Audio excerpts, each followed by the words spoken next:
Welcome to day 2. And your second lesson in your free guided tour of Chapter 1. Today we're going to look at how things used to be, because we need to understand how things have changed, in order to be able to fully take advantage of the way things are today. Once upon a time there was no such thing as the Internet. There was no Facebook, no email, no websites, no online banking, and no instant messaging service. Back then, the emphasis was on advertising, and promoting your product to sell as many units as possible. Placing adverts in newspapers, magazines and trade journals was very expensive for a small startup business. Particularly when competing with much larger companies who could afford to pay a premium to place their adverts in the prime locations. This meant small business ads were often relegated to the lesser read pages deeper in the publication. The larger companies could also afford to complement their print ads with TV and radio advertising, which was way beyond the marketing budget of small business owners. The reality was, the greatest share of voice was always awarded to those who had the biggest budgets, not necessarily the best products. Small business owners were constantly drowned out by larger companies, who simply threw more money at their marketing campaigns than their smaller competitors could ever dream of. The power was truly in the hands of those with deep pockets.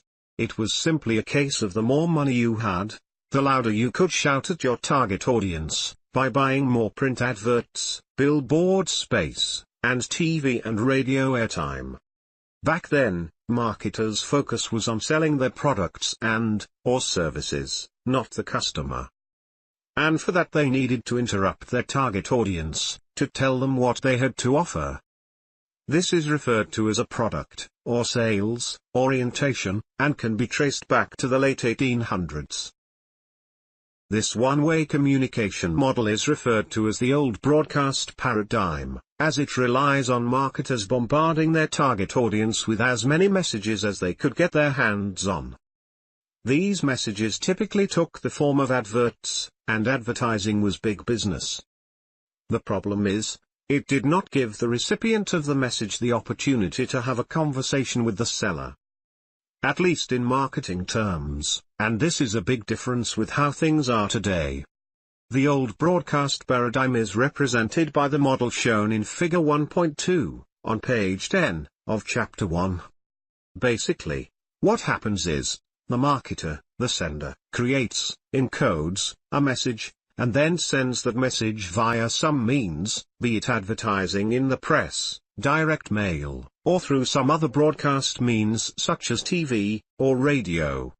When it's received, the recipient, or receiver, has to interpret, that is, decode, the message, to discover its meaning, and this can be open to interpretation.